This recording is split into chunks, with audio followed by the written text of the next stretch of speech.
नमस्कार बच्चों, आज फिर से एक बार शारदा सदन ग्रुप ऑफ एजुकेशन चैनल पर आपका हार्दिक अभिनंदन है।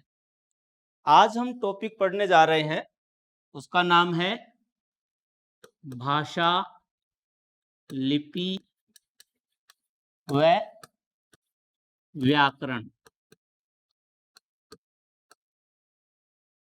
किसी भी भाषा को पढ़ने के लिए, कोई भी लैंग्वेज हो, चाहे हिंदी, संस्कृत, इंग्लिश, उर्दू, राजस्थानी, मराठी, जो भी, एनीवन, कोई भी लैंग्वेज हो, इन तीन बिंदुओं को जानना बहुत जरूरी है। इसलिए आज हम ये टॉपिक क्लियर करने जा रहे हैं, भाषा किसे कहते हैं, लिपि किसे कहते हैं और व्याकरण किसे कहते हैं। देखो, कोई भी भाषा होती है, उसकी अपनी एक लिखित प्रणाली जो होती है, लिखित रूप भाषा का जो होता है, उसको लिखने के लिए, उसे बोलने के लिए, उसे समझने के लिए हमें किसको जानने की जरूरत है? व्याकरण को जानने की जरूरत होती है। तो सबसे पहले हम व्याकरण को जानेंगे, उसके बाद भाषा को और उसके बाद लिपि को जानेंगे। तो आइए हम पढ़ते हैं व्याकरण। पहली बात तो यह है कि व्याकरण कहते किसे हैं? व्याकरण कहते किसे हैं, इसकी परिभाषा क्या होती है? तो देखो, वह शास्त्र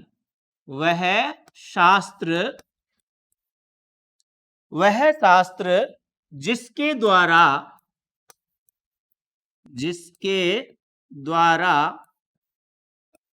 भाषा का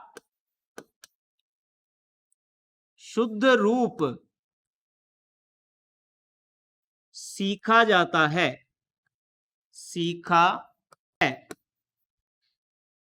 व्याकरण किसे कहते हैं?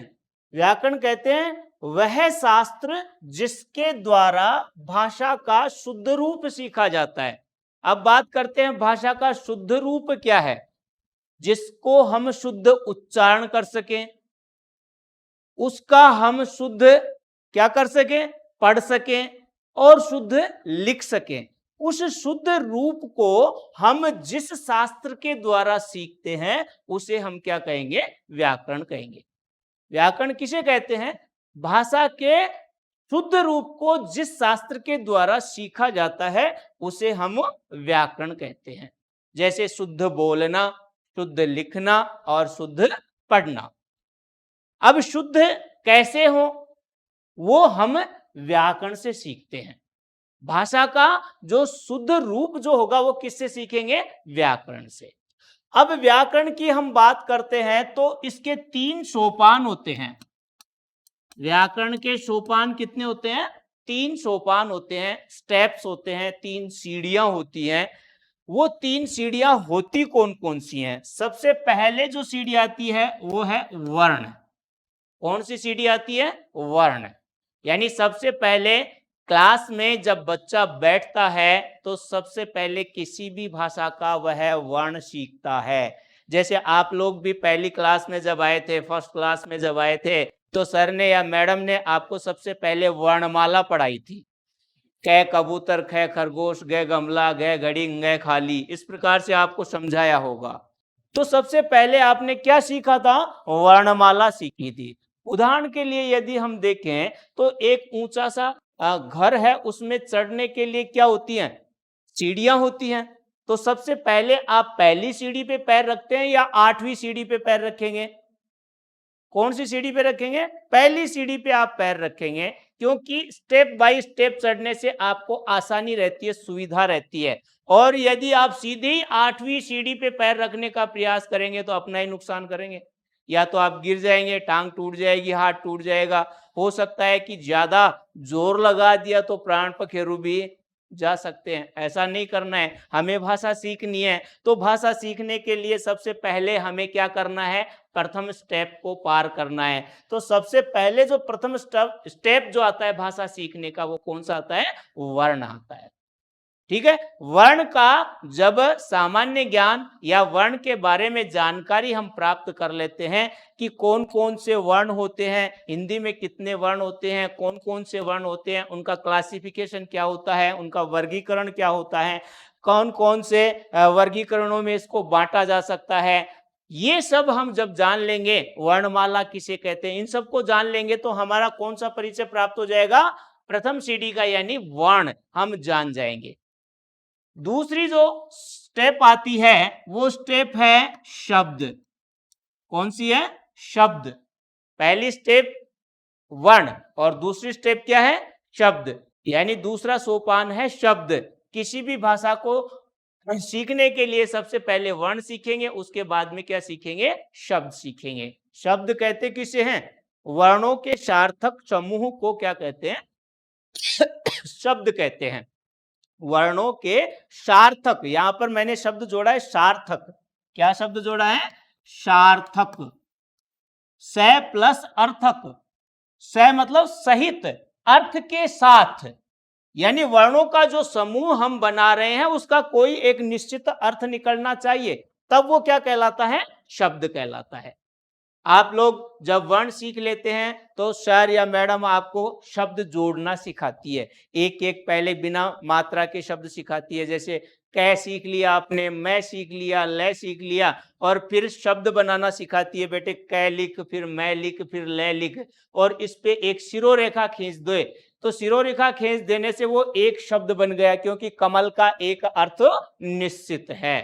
लेकिन अगर ऐसे ही कोई वर्णों को हम जोड़कर कोई शब्द बनाना चाहें और उसका कोई अर्थ नहीं निकलता है तो उसे हम शब्द नहीं कह सकते। तो दूसरा स्टेप कौन सा आता है, शब्द का। पहला स्टेप वर्ण और दूसरा शब्द। तीसरा स्टेप यदि हम देखते हैं तो तीसरा स्टेप होता है वो है वाक्य। तीसरा स्टेप क्या है, वाक्य। वाक्य का मतलब जानते हैं, यहां वर्णों का समूह बना शब्द और यहां शब्दों का समूह बनेगा वाक्य, यानी एक निश्चित क्रम होता है वाक्य का। वाक्य जब हम निर्माण करते हैं तो उसका एक निश्चित क्रम होता है, व्याकरणिक दृष्टि से एक नियम होता है। उस नियम के अकॉर्डिंग, उस नियम के अनुरूप हम शब्दों का प्रयोग, शब्दों का समूह उसमें बनाते हैं, जो एक निश्चित और पूर्ण अर्थ को अभिव्यक्त करता है। जैसे उदाहरण के लिए मैं आपको बताता हूं वो नियम है क्या। सबसे पहले क्या आता है, कर्ता आता है, उसके बाद में कर्म आता है, हिंदी की बात कर रहे हैं अपन। उसके बाद क्या आता है, क्रिया आती है, और कोई एक शब्द से भी पूर्ण वाक्य बन सकता है। जैसे आपको किसी ने पूछा आपका नाम क्या है, क्या प्रश्न किया, आपका नाम क्या है, तब आपने उत्तर दिया मेरा नाम रमेश है, तो पूर्ण वाक्य बन गया। लेकिन आप ये कहते हैं रमेश, तो अर्थ की तो पूर्ण प्रतीति हो गई, अर्थ तो पूरी तरह से जिसने प्रश्न किया है वो समझ गया। तो क्या वह केवल एक शब्द बोल देने से वाक्य बन जाएगा, क्या वह वाक्य बन जाएगा, व्याकरणिक दृष्टि से वो वाक्य नहीं कहला सकता, लेकिन अर्थ दे रहा है, इसलिए वह एक सार्थक वाक्यांश भी कहला सकता है। उसे सार्थक वाक्यांश कह सकते हैं, वाक्य का अंश कह सकते हैं। तो 3 स्टेप आती हैं, 3 सोपान होती हैं। पहला सोपान है वर्ण और दूसरा सोपान है शब्द और तीसरा सोपान क्या है, तीसरा सोपान क्या है, वाक्य। तीसरा सोपान वाक्य है। तो इनका सामान्य परिचय हम प्राप्त करेंगे, वो ही व्याकरण का ज्ञान होगा। सामान्य जानकारी हम जानेंगे, कौन कौन सी है, हम सामान्य जानकारी देखते हैं इसकी।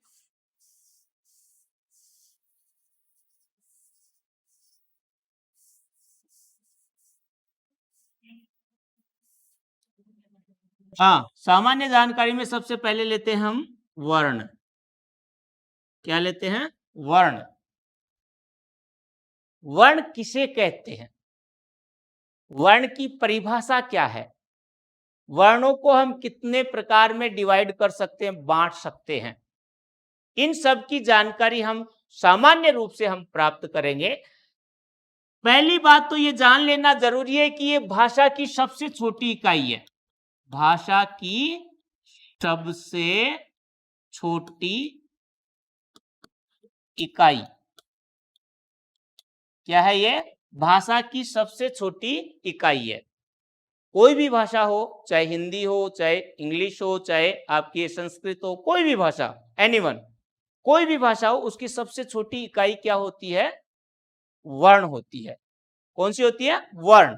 अब पारिभाषिक दृष्टि से इसका हम देखें अर्थ क्या निकलता है।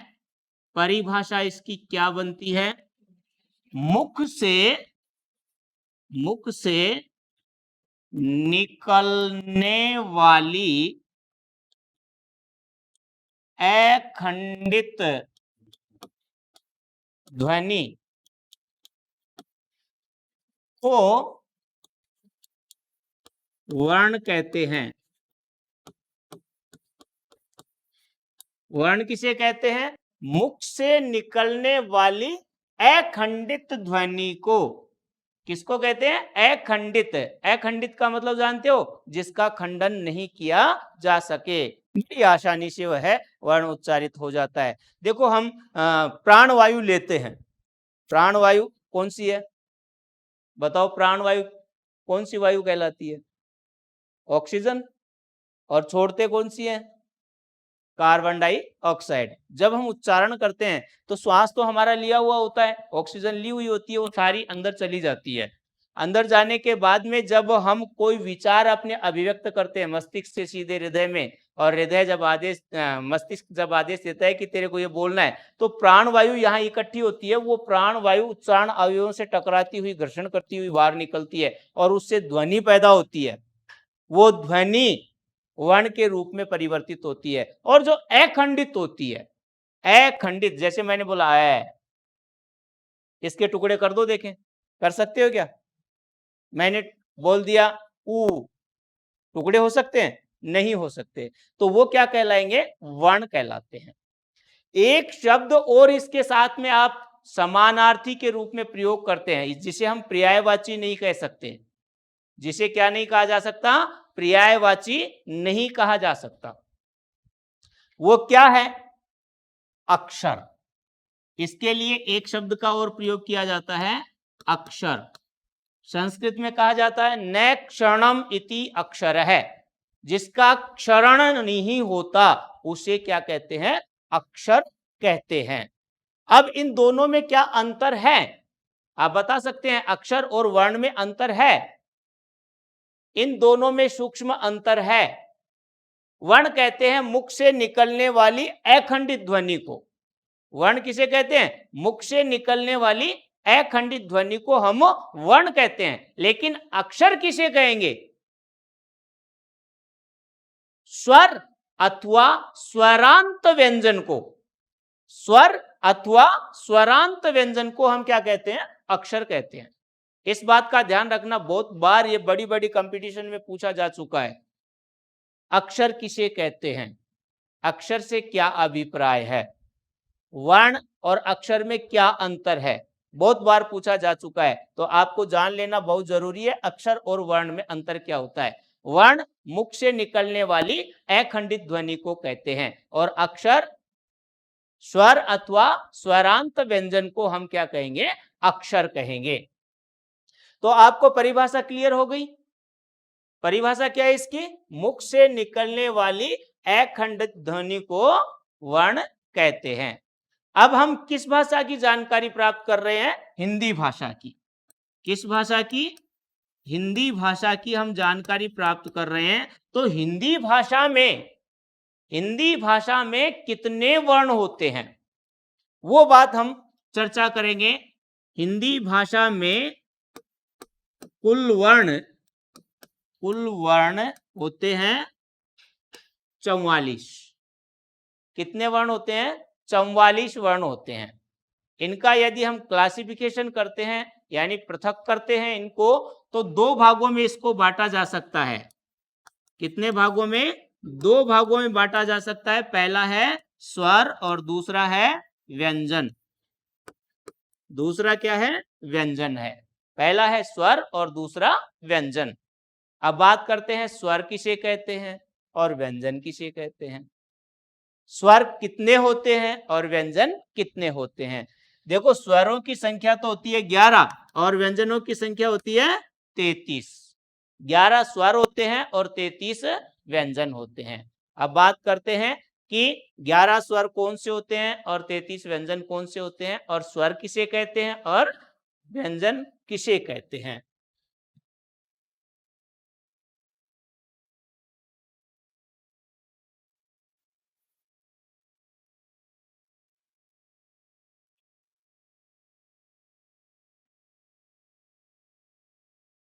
स्वर, स्वर किसे कहते हैं? पहले हमने वर्ण पढ़ा था।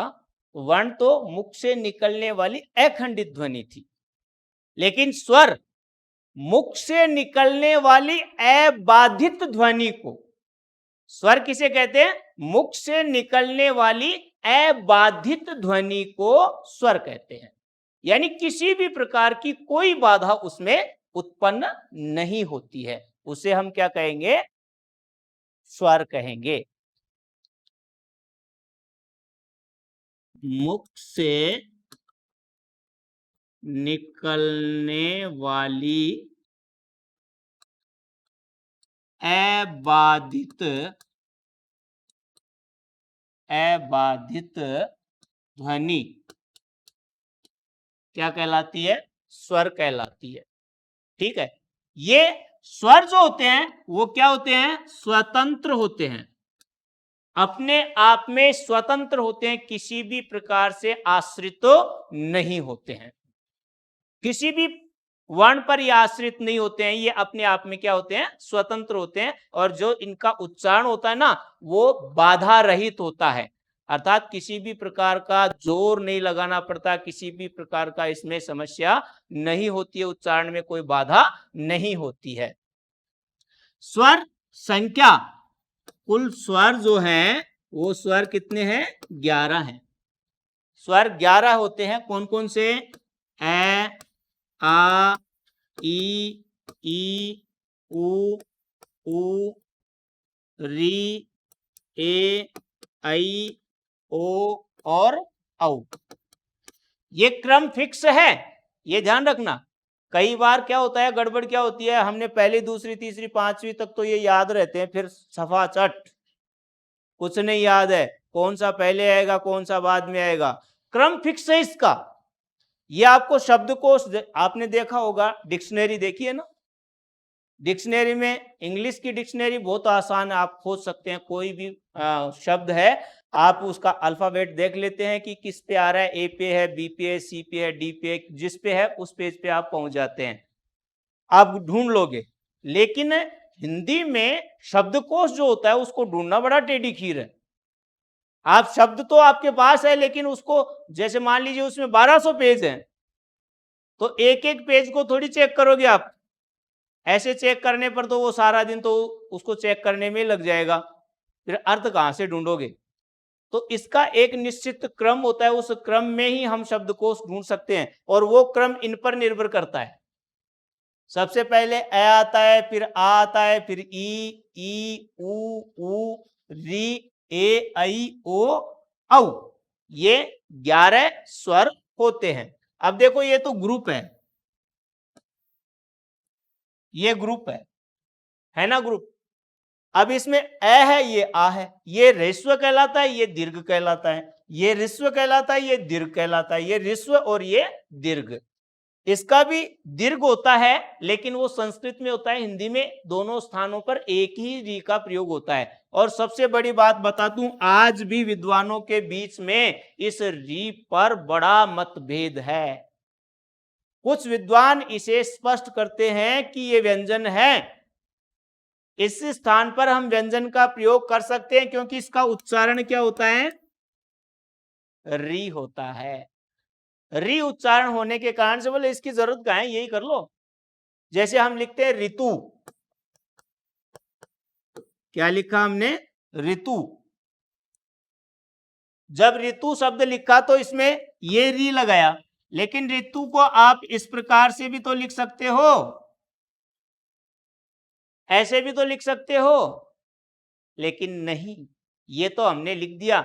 लेकिन आप ऋषि लिखोगे तो ऋषि इस प्रकार से लिखने पर ये बिल्कुल अशुद्ध होता है कि नहीं? व्याकरणिक दृष्टि से ये शब्द अशुद्ध हो जाता है। इसलिए जो ये मानते हैं कि ये तो स्वर ही है, तो इसको हम बदल नहीं सकते। आज भी विवादास्पद ये स्वर रहा है। कौन सा? री। ध्यान रखना। अब इनका क्लासिफिकेशन हम देखते हैं। इनको भी विभिन्न भागों में बांटा गया है। उनको हम जानते हैं स्वर कौन कौन से भागों में बांटा जाता है। वर्गीकरण। किसका वर्गीकरण देख रहे हैं? स्वरों का वर्गीकरण। सबसे पहले आता है ऋस्व स्वर। इसे हम मूल स्वर भी कहते हैं। मूल स्वर। इसे हम लघु स्वर भी कहते हैं। पहले में कौन कौन से आते हैं? ऋस्व स्वर, मूल स्वर या लघु स्वर। इन तीनों को एक ही रूप में हम देखते हैं। मूल स्वर वो होते हैं जो अपने आप में पूर्ण है, इसमें किसी प्रकार का परिवर्तन नहीं किया जा सकता है। वो स्वर कितने होते हैं? वो स्वर होते हैं 4। मूल स्वर, ऋस्व स्वर या लघु स्वर कितने होते हैं संख्या में? 4 होते हैं। कौन कौन से? ए, ई, उ और री। ये 4 स्वर होते हैं। ए, ई, उ और री। इन्हें मूल स्वर भी कहा जाता है, इन्हें लघु स्वर भी कहा जाता है, इन्हें ऋस्व स्वर भी कहा जा सकता है। ठीक है। नंबर 2 पर आता है संयुक्त स्वर। कौन सा? संयुक्त स्वर, जो किसी अन्य स्वर की सहायता से बना होता है। यानी 2 स्वरों को मिलाने से जिस स्वर का निर्माण होता है उसको हम क्या कहेंगे? क्या कहेंगे? संयुक्त स्वर कहेंगे। इनकी संख्या होती है 7। 4 तो इसमें आ गए और 7 इसमें आ गए। कौन कौन से हैं बता सकते हैं आप? इनके अलावा जो बच गए वो सारे आ जाएंगे। आ, ई, उ, ए, आई, ओ और औ। अब इनको भी हम डिवाइड कर सकते हैं। संयुक्त स्वर को भी 2 भागों में डिवाइड कर सकते हैं। पहला होता है वो है दीर्घ स्वर। दीर्घ स्वर यानी समान वर्णों के, समान स्वरों के मिलने से जो स्वर निर्मित होता है वो दीर्घ स्वर कहलाता है। जैसे ए प्लस ए मिलकर क्या बनता है? आ बनता है। तो ये कौन सा कहलाएगा? दीर्घ स्वर कहलाएगा। ई प्लस ई मिलकर क्या बनता है? ई बनता है। उ प्लस उ मिलकर बनता है ऊ। तो उनकी संख्या होती है 3। कौन कौन से? आ, ई और उ। ये 3 दीर्घ स्वर कहलाते हैं। और बाकी बच गए ये 4। ये 4 क्या कहलाएंगे? संयुक्त स्वर कहलाएंगे। नंबर 2 संयुक्त स्वर। 4 संयुक्त स्वर कहलाएंगे। वो है ए, आई, ओ और औ। ये 4 कहलाएंगे संयुक्त स्वर कहलाएंगे। ठीक है। अब ये क्या है? ये असमान स्वरों के, ये असमान स्वरों के योग से बने हैं। इस कारण से इन्हें संयुक्त स्वर की श्रेणी में रखा जाता है। और दीर्घ स्वर की श्रेणी कौन सी होगी? जो समान स्वरों के योग से बने हैं उन्हें हम क्या कहेंगे? दीर्घ स्वर कहेंगे। समझ में आ रहा है आपको? दीर्घ स्वर क्या है और संयुक्त स्वर क्या है? ठीक है। एक संस्कृत में एक स्वर और चलता है, प्लुत स्वर, जिसको क्या कहा जाता है? प्लुत स्वर। हिंदी में उसका प्रयोग नहीं होता है, इस कारण से उसको इतनी बताने की जरूरत नहीं है। वो होता है ओम। ओम क्या कहलाता है? प्लुत स्वर कहलाता है। ऐसे लिखा जाता है, ये कहलाता है ओम। इसे कहते हैं प्लुत स्वर, जो इसमें शामिल नहीं किया जाता हिंदी में। अब आपको समझना है व्यंजन। नंबर 2 पर हम बात करते हैं व्यंजन। व्यंजन कितने होते हैं? 33 होते हैं। बात करते हैं व्यंजन कहते किसे हैं। व्यंजन किसे कहते हैं? आपने पढ़ा भी होगा 5वीं 6ठी क्लास में। क्या पढ़ा था? जो वर्ण किसी अन्य स्वर की सहायता से उच्चारित होते हैं। किसकी सहायता से उच्चारित होते हैं? अन्य स्वर की सहायता से उच्चारित होने वाले वर्ण क्या कहलाते हैं? व्यंजन कहलाते हैं। लेकिन पारिभाषिक दृष्टि से यदि देखें तो वो कहलाता है मुख से निकलने वाली, मुख से निकलने वाली बाधित ध्वनि, बाधित ध्वनि क्या कहलाती है? व्यंजन कहलाती है। पहले में स्वर में हमने पढ़ा था, उसमें तो क्या परिभाषा थी? अबाधित। और इसमें क्या आ रही है? बाधित। यानी ये मुख में जो उच्चारण अवयव है, जैसे कंठ, तालु, जिह्वा, ओष्ठ, दंत, ये सब उच्चारण स्थान है, वहां से आकर टकराती है, घर्षण होती है, वह ध्वनि बाधा पैदा करती है, तो वो ध्वनि क्या कहलाती है? व्यंजन कहलाती है। ये परतंत्र ध्वनि है। परतंत्र यानी दूसरे पर आश्रित है। दूसरे पर किस पर? स्वरों पर आश्रित होती है। इसलिए इसको हम इसी प्रकार से भी कह सकते हैं कि जो वर्ण स्वरों की सहायता से बोले जाते हैं उसे हम क्या कहते हैं? व्यंजन कहते हैं। क्लियर हो गया? व्यंजन किसे कहते हैं? मुख से निकलने वाली बाधित ध्वनि को हम व्यंजन कहते हैं। व्यंजन की संख्या कितनी है? 33। कौन कौन से हैं 33 व्यंजन? क, ख, ग, घ, ङ।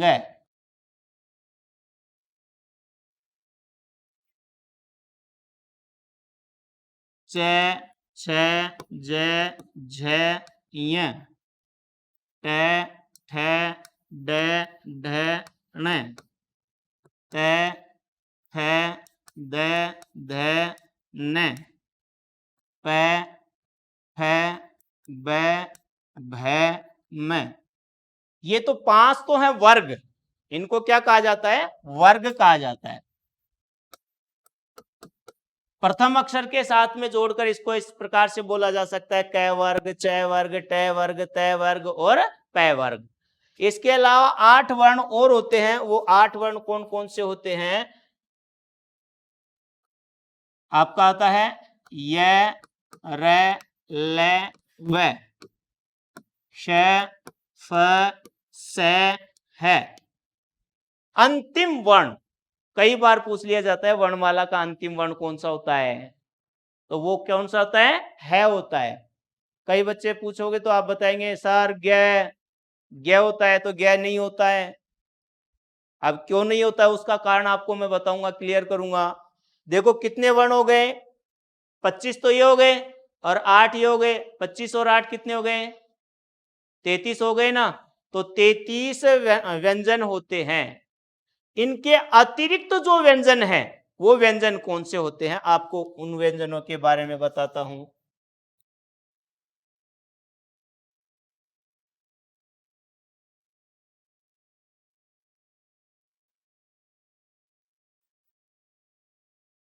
वो 33 व्यंजन कौन कौन से होते हैं? 33 के अतिरिक्त व्यंजन देखो 4 व्यंजन होते हैं, वो होते हैं संयुक्त व्यंजन। संयुक्त व्यंजन कहलाते हैं। त्रय बना है, ये तो स्पष्ट हो रहा है। देखो पहले तो ये तय है और उसके नीचे र आ रहा है, ठीक है।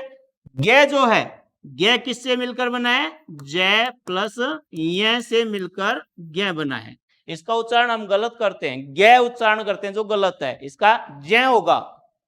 ग को उच्चारित करोगे तो क्या होना चाहिए? ज ज बोला जाना चाहिए। क्या? ज, न कि ग। अपन बोलते हैं ग, जो गलत है।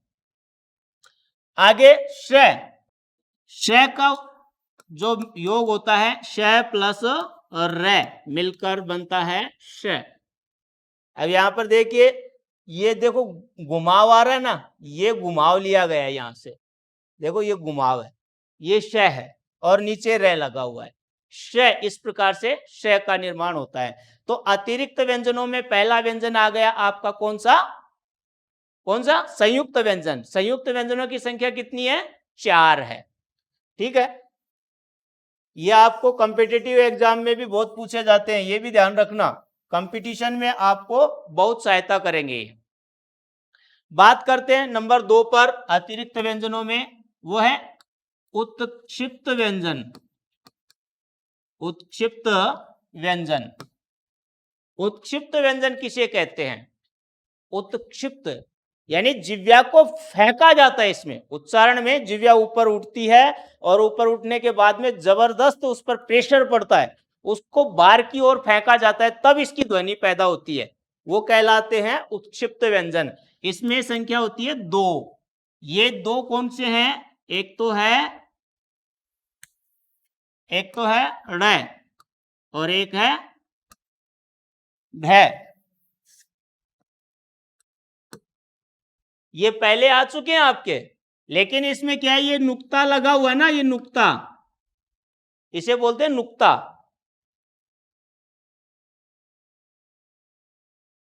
जब ये नुक्ता लगता है तो इस नुक्ते से प्रॉब्लम होती है। क्या प्रॉब्लम होती है, ये फिसलन पैदा कर देता है।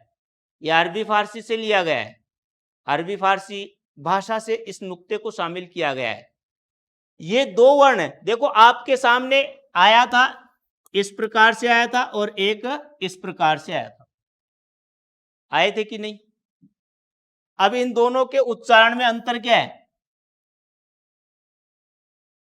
एक बार मौका मिल गया मेरे को जाने का कहीं, आपको बताया भी था शायद, मैंने ये प्रसंग बताया भी था, मौका मिल गया बताने का, आंगनवाड़ी कार्यकर्ताओं को पढ़ाने का मौका मिल गया ट्रेनिंग का। तो वहां पर मैंने पूछा कि भाई कैसे क्या पढ़ाओगे आप, तो मैडम ने कहा कि क्या सिखाएंगे, तो बोलकर बताओ। उसने बोर्ड पर लिखा क ख ग घ ड़, कैसे कबूतर, कैसे खरगोश, कैसे गमला, ड़ खाली। मैंने कहा खाली है, बोले हाँ बिल्कुल खाली है। कैसे है खाली भाई, उसने लिख रखा था ऐसे और उच्चारण कर रही थी ऐसे। मैंने कहा ये तो गलत है आपका। उन्होंने कहा नहीं सर, हमने तो पहले से भी यही पढ़ा है, हमारे गुरुजी ने भी हमें यही पढ़ा है। तो मैंने कहा ये तो गलत है, तो फिर आप बता दीजिए। फिर मैंने इन दोनों को लिखा, इन दोनों को साथ लिखा। मैंने कहा इनमें कोई अंतर है, बोले गुरुजी कोई अंतर नहीं है। कैसे नहीं है, बोल चाहे इसमें बस ये है ना, टिमकी है यहां लगी है, इसमें नीचे लगी है, क्या फर्क पड़ जाता है, इसका उच्चारण बोले सेम है, ये भी ड़ है ये भी ड़ है।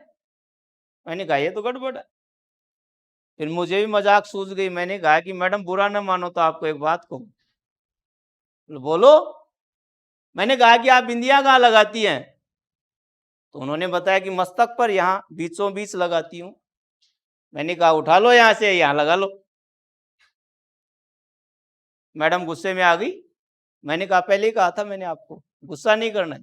जब आपके बिंदिया का स्थान ये है तो यहां से यहां लगाने पर आपको दिक्कत हो गई, तो फिर इनका भी तो एक निश्चित स्थान है, ये भी तो बिंदिया ही है, कैसे आप चेंज कर दोगे उसको।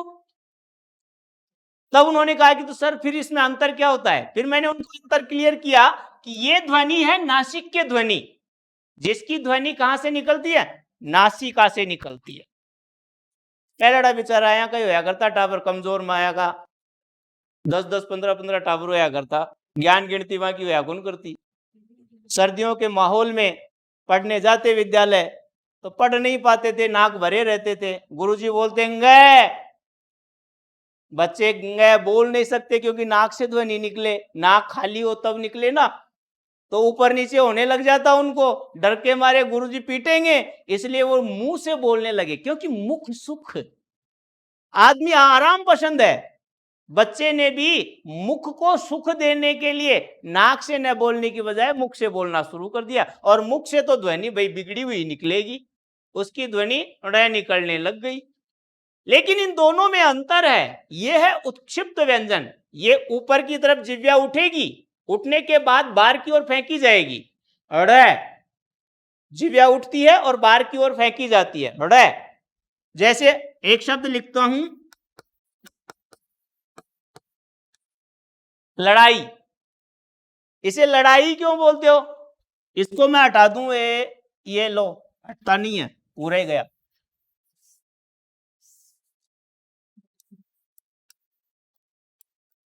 एक तो ये है, मैथ तो देखना, इनमें अंतर है, उच्चारण करके देखो, देखें। ये तो है लड़ाई और ये क्या है? लड़ाई। दोनों अलग अलग हो गए ना? क्यों हो गए भाई? केवल इस टिमकी की वजह से हो गए, टिमकी की वजह से हो गए। और मैं इस टिमकी को यहां न लगाकर यहां लगा दूं तो क्या उच्चारण करोगे इसका? लड़ाई। इसका उच्चारण लंगाई, ंग है ये। देखो आपने संस्कृत में ये पढ़ा होगा, लकार पढ़े थे ना, लकार पढ़े थे आपने, इसका उच्चारण क्या होगा? बच्चे अशुद्ध बोलते हैं, लड़ लकार, लड़ लकार नहीं है, लंग लकार है ये, जिसे हिंदी में कहते हैं भूतकाल, लंग लकार है। ये थोड़ा सा बिंदु का महत्व है हिंदी में, इसीलिए कहता हूं कि शुद्ध उच्चारण करना सीखिए, अपने आप शुद्ध आ जाएगा।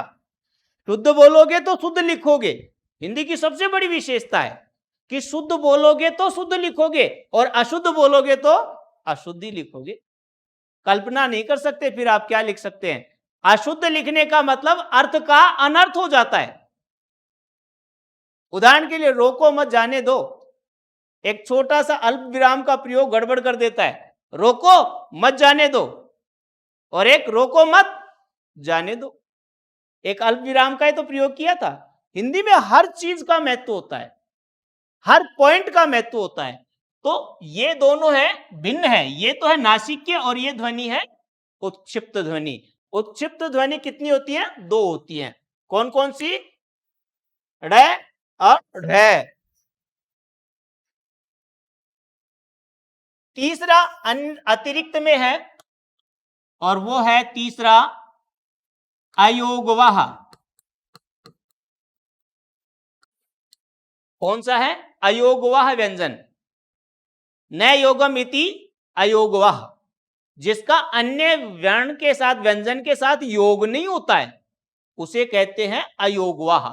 ये दो होते हैं, इनकी संख्या कितनी है? दो। एक तो होता है अनुस्वार और एक होता है विसर्ग। अनुस्वार और विसर्ग ये दो होते हैं, क्या होते हैं? अयोगवाह व्यंजन, अयोगवाह वर्ण। समझ में आ गया आपको? ये अनुस्वार किसी भी पंचम वर्ण का हो सकता है। 5 वर्ग है, 5 वर्ग का पंचम वर्ण ङ, य, ण, न, म, ये 5 वर्ण है। ये 5 वर्ण को हम अनुस्वार आदेश कर सकते हैं। और एक है विसर्ग, ये संस्कृत तत्सम शब्दों में ही इसका प्रयोग किया जाता है, तत्सम शब्द जो होंगे उसमें ही इसका प्रयोग होता है। इसे उच्चारण करते हैं तो उच्चारण होता है इसका है। क्या उच्चारण करेंगे? है। जैसे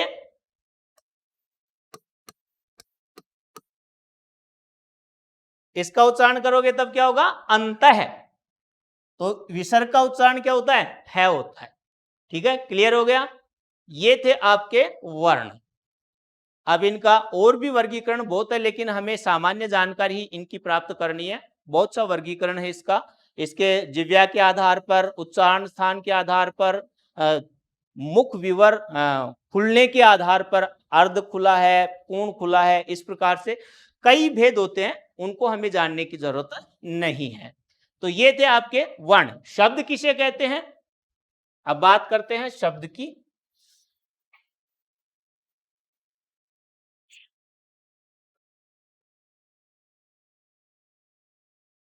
वर्णों के सार्थक समूह को शब्द कहते हैं। वर्णों के सार्थक समूह को शब्द कहते हैं।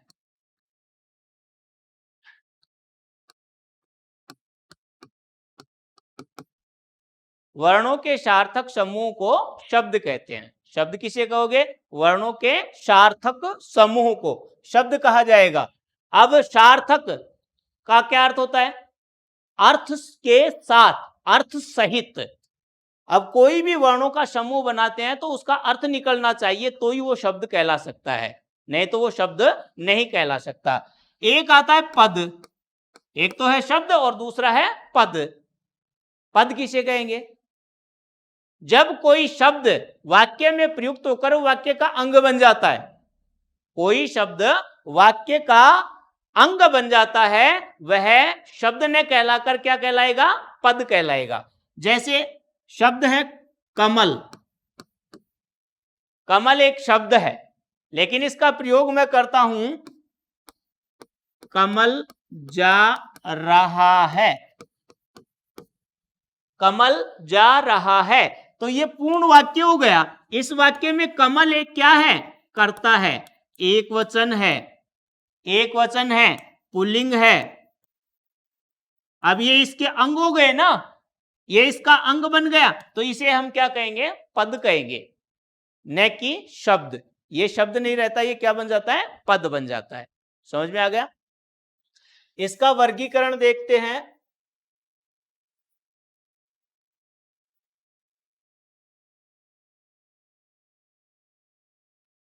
वर्गीकरण मूलतः शब्दों को 3 भागों में बांटा जाता है। वो 3 भाग कौन कौन से हैं? नंबर 1, उत्पत्ति के आधार पर। नंबर 2, रचना के आधार पर। नंबर 3,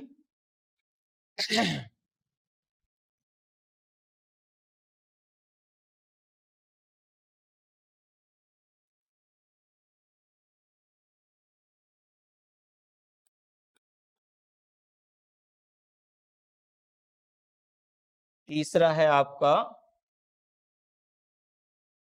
विकार के आधार पर।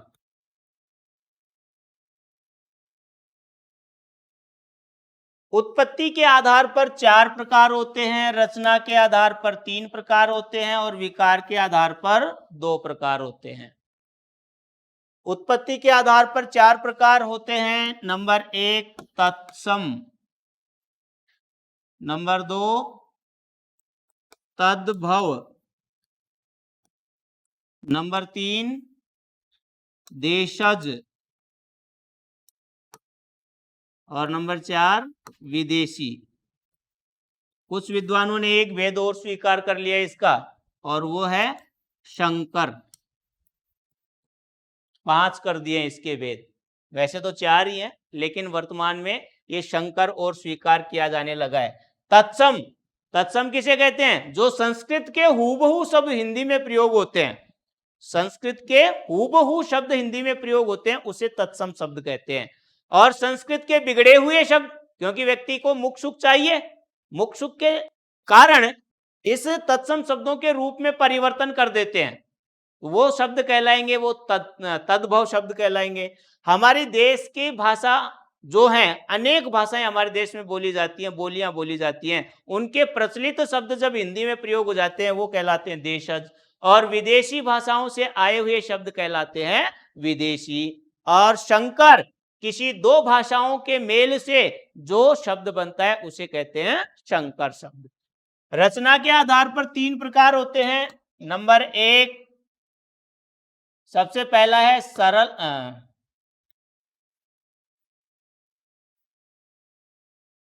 रचना के आधार पर पहला है रूढ़, दूसरा यौगिक और तीसरा है योगरूढ़। रूढ़ शब्द जिसके टुकड़े करने पर अर्थ नहीं निकलता है, वो शब्द कहलाता है रूढ़ शब्द। यौगिक जो दो शब्दों से मिलकर वो बनता है लेकिन अर्थ में कोई परिवर्तन नहीं होता, टुकड़े करने पर भी कोई परिवर्तन नहीं होता, वो कहलाता है यौगिक। योग रूढ़ जो दो शब्दों से मिलकर बना है लेकिन कोई तीसरे अर्थ के लिए रूढ़ हो गया है, वो कहलाता है योग रूढ़। जैसे गजानन, गजानन नाम लेते ही हमें गणेश जी याद आते हैं, क्यों? क्योंकि तीसरे अर्थ के लिए वो रूढ़ हो गया है। विकार के आधार पर दो होते हैं, एक तो होता है अविकारी, अविकारी, और दूसरा होता है विकारी। अविकारी शब्द किसे कहते हैं? जिस पर किसी लिंग, वचन, कारक, काल का कोई प्रभाव नहीं पड़ता है, उसे अविकारी कहते हैं। जैसे अवयव, वो अविकारी हैं।